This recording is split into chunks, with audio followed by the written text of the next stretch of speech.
My name is Beatrice Collins. I'm 38 years old, and the moment everything changed didn't sound like anything at all. It felt quiet. So quiet that if you weren't paying attention, you might have mistaken it for peace. Aaron Hale once stood in my kitchen, leaning against the counter like he was rehearsing something, and said, "Maybe you need to step back for a while.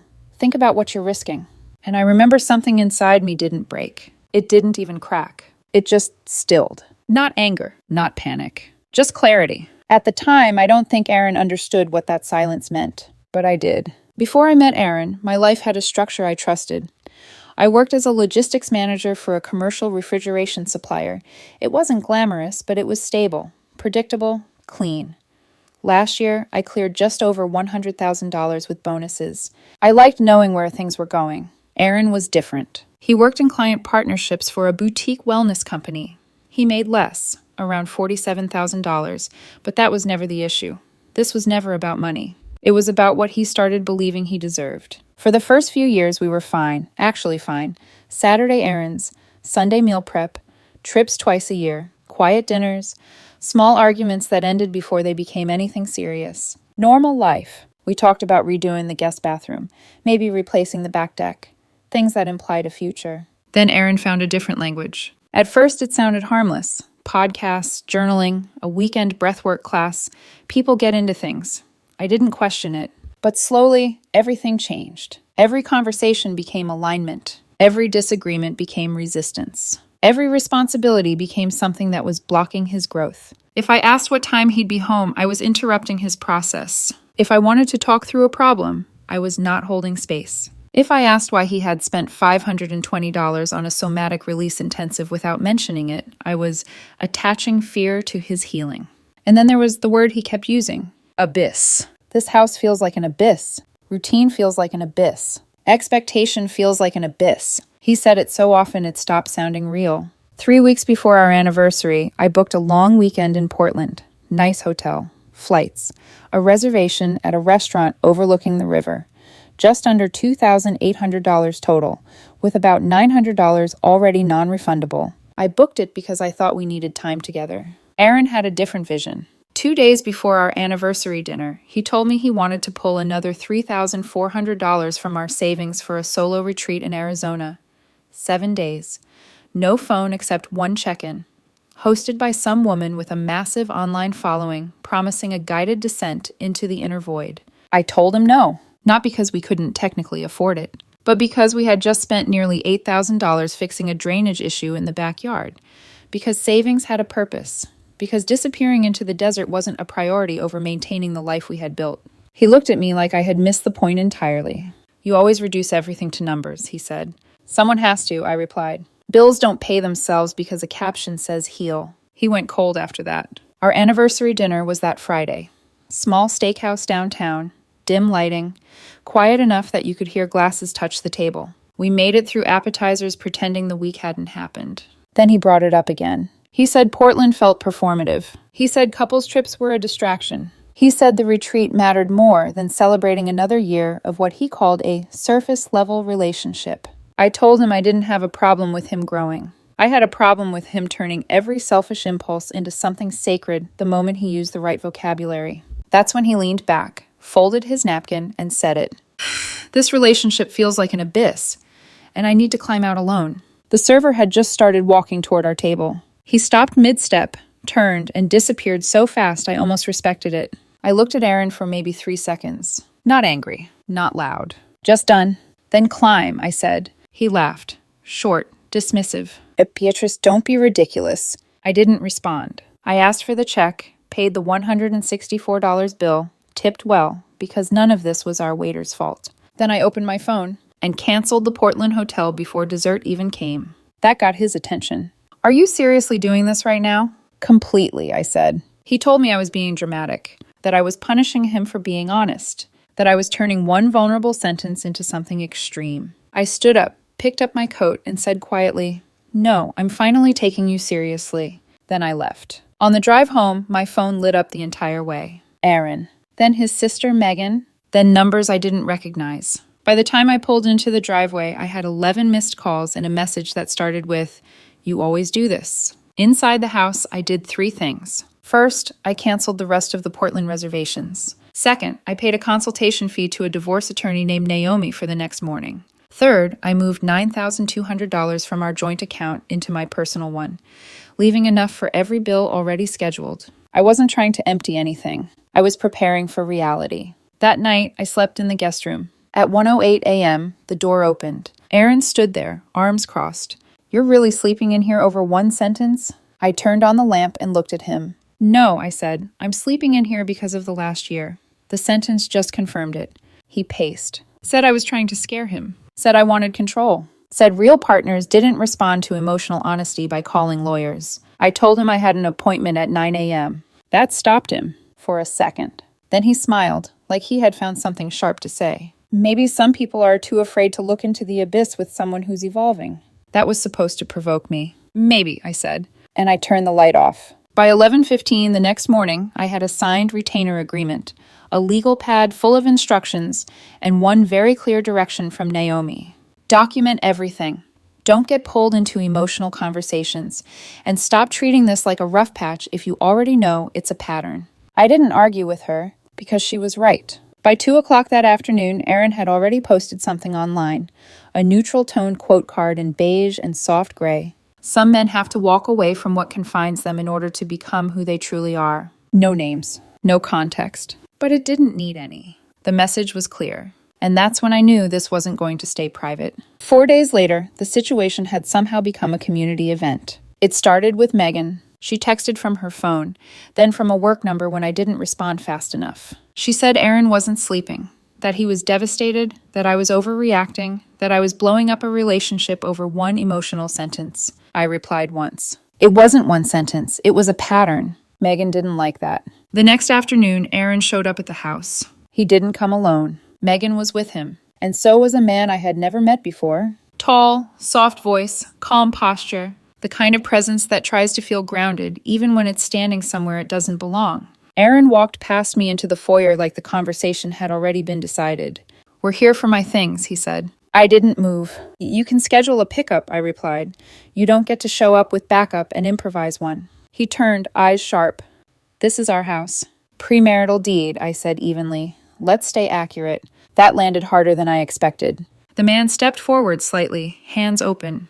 "Let's just keep things respectful," he said, voice measured. It was almost impressive. A stranger standing in my entryway trying to moderate a situation he had no place in. I looked at him for a second. "Respect starts with boundaries," I said. "And you're currently inside one you weren't invited into." Megan exhaled sharply, stepping in. "This is exactly what I meant," she said. "This is control. This is emotional punishment. You're isolating him, restricting access, using money to—" I didn't raise my voice. I didn't interrupt. I just walked to the console table by the wall and picked up a folder. Naomi had helped me prepare it. I handed it to Megan. Inside was a printed summary. Mortgage, utilities, insurance. The $7,900 drainage repair from June, the Portland deposit, joint spending. And next to all of that, line by line, Aaron's recent expenses. Retreat deposits, workshops, subscriptions. Charges labeled things like integration, release, and alignment intensives. Megan's voice slowed as she read, then stopped. The man shifted his weight, suddenly less certain. Aaron didn't look at the paper. He looked at me. And I could see it. Not guilt. Not even shame. Just anger that his language wasn't working. "This is what you do," he said quietly. "You turn everything into transactions." "No," I said. "I turn everything into reality." That's when he moved. He walked past me toward the office and came back dragging one of my Pelican equipment cases. Not his. Mine. Heavy. Expensive. Close. "I'm taking this," he said. I stepped forward. "No, you're not. Half of everything in this house belongs to me." "Absolutely not." And then I did something I hadn't planned on doing. I pulled out my phone and called the non-emergency line. Not because I wanted escalation, because I wanted witnesses. Aaron froze for a second. Megan looked stunned. The man, Brent, I would later learn, suddenly became very interested in the floor. "You're really doing this?" Megan asked. "Yes," I said calmly, "because I'm not having this turned into something it's not." The officers arrived about 15 minutes later. 2 of them. Professional, neutral, uninterested in emotional narratives. They listened. They looked at the deed. They reviewed the inventory list. And then they told Aaron exactly what I already had. Scheduled pickup only. Disputed property goes through legal channels. No one was removing anything based on feelings. Megan looked offended. Brent stepped outside. Aaron stood there, jaw tight, like reality had just shifted in a way he didn't expect. For the first time, the story in his head didn't match what was happening in the room. That night, his mother called me. Linda. I expected anger. Accusations. Maybe even shouting. Instead, her voice was tired. Beatrice, she said quietly.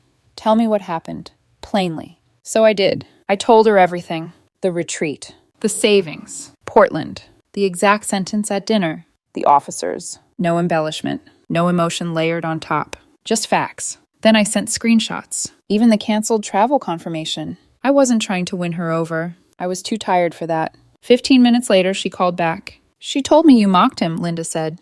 That you refused to support him. I refused to finance disrespect, I replied. There was a pause. A long one.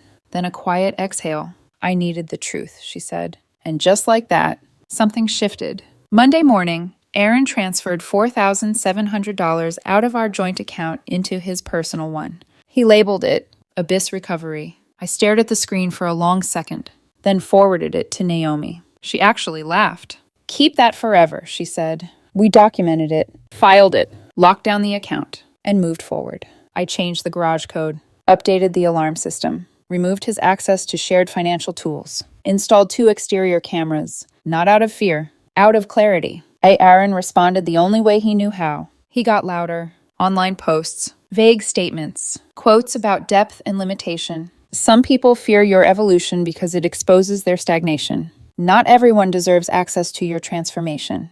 I didn't respond. I didn't engage. I sat in the kitchen that night eating takeout in silence. And for the first time in a long time, the house didn't feel heavy. It didn't feel tense. It didn't feel like something was about to break. It felt calm. And I realized something important in that moment. Calm and empty are not the same thing. About 3 weeks after that dinner, something shifted again. Aaron stopped trying to win me back and started trying to win the story. That's when things got messier. Because emotional arguments are one thing. Narrative manipulation is something else entirely. The first move came quietly. A mutual friend texted me out of nowhere. Hey, I didn't want to assume, but are you seeing someone at work already? I stared at the message for a second. No name. No accusation. Just enough uncertainty to sound believable. That was the strategy. Plant doubt. Let it spread on its own. I didn't explain. I didn't defend myself. I took a screenshot of Aaron's anniversary sentence, the one he thought would sound poetic, and sent it back.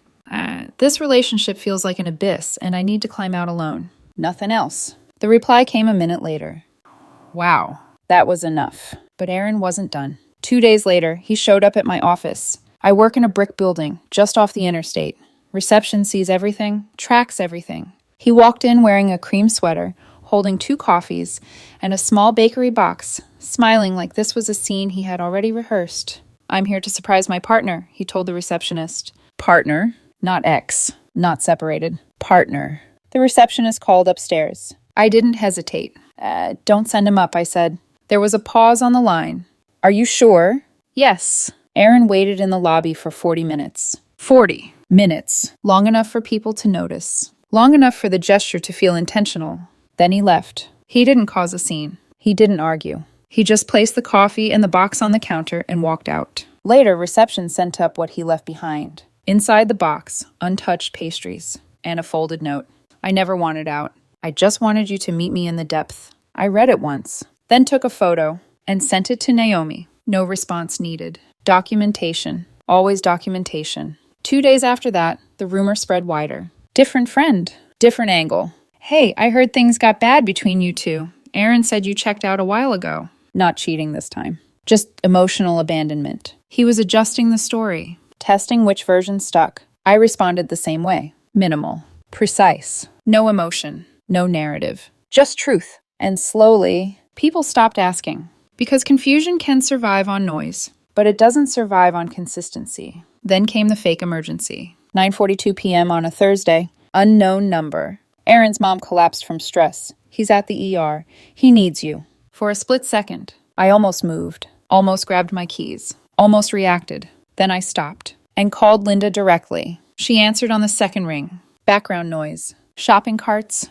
Beatrice, she said. You okay? I asked. Of course, I'm at the store. Why? I closed my eyes for a second, then exhaled slowly. Nothing, I said, just checking. There was a pause. Then her voice changed.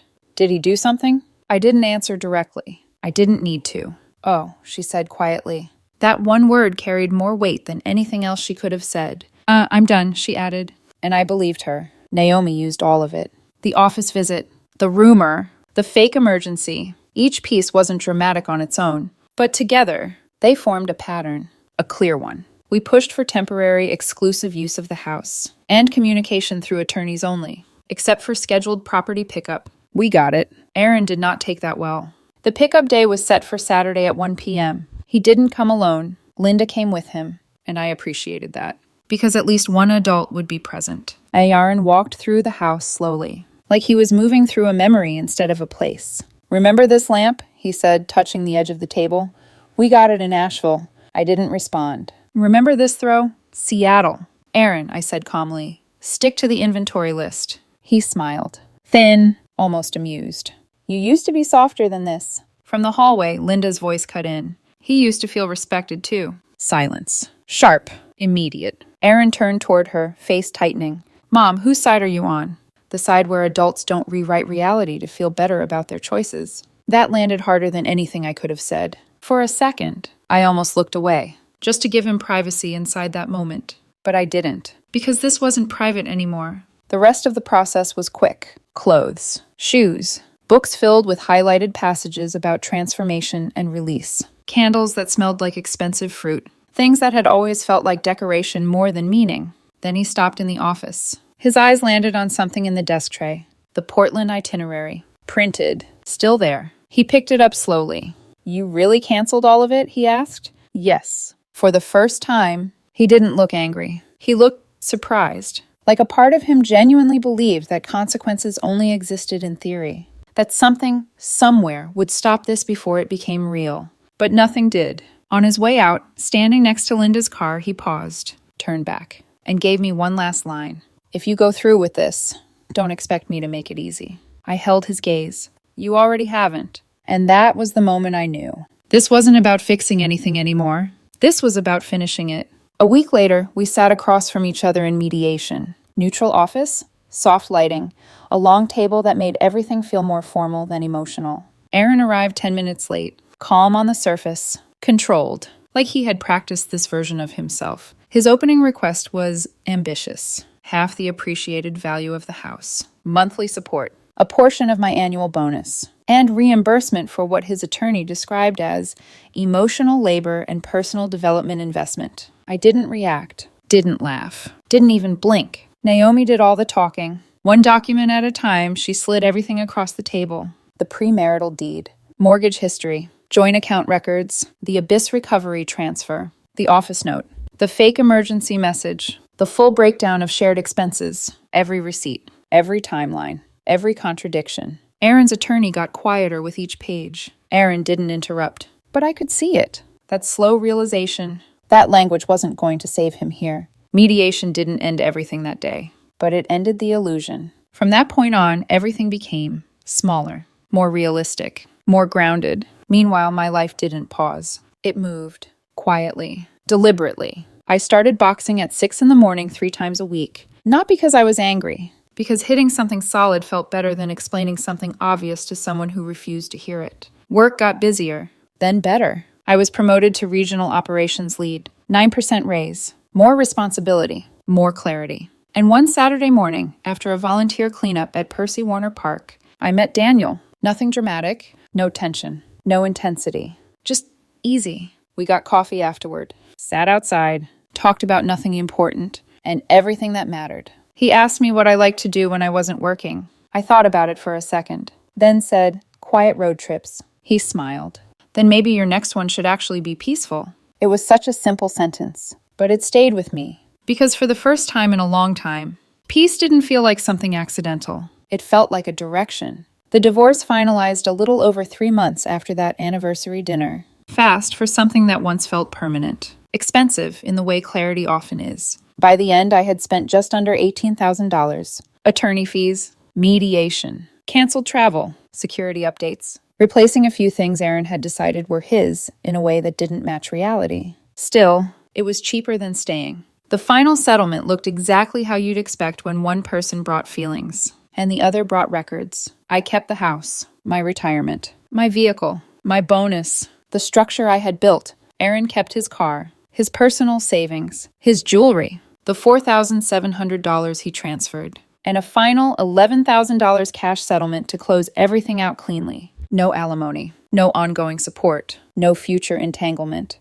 When the mediator read the final numbers, Aaron didn't argue. He just sat there, quiet, stunned, like something had finally collapsed inside him. Not loudly, not dramatically, just quietly. The same way everything had started. Linda called me 2 days later. Not to interfere, not to reopen anything, just to apologize. I believed the first version, she said. I shouldn't have. You wanted to trust your son, I replied. There was a pause.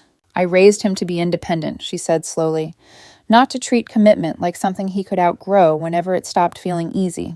That stayed with me. Megan disappeared after everything was signed. Brent never resurfaced. The friends who had asked careful questions at the beginning stopped asking altogether, because eventually, truth makes its way through noise. Aaron, from what I hear, moved into a nice apartment he probably can't comfortably afford. Still posting, still reframing, still talking about transformation, still suggesting I feared who he was becoming. That's fine. People who can't own their decisions always need someone else to hold the blame. As for me, I repainted the guest room into a real office, donated half the decorative clutter I never wanted, and took a solo trip through the Smoky Mountains. No retreat, no guided healing, no captions, just quiet mornings, cold air, and a trail I didn't have to explain to anyone. It was the healthiest trip I'd taken in years. Daniel and I are taking things slowly, intentionally. He texts me when he gets home. I do the same. Neither of us calls that control.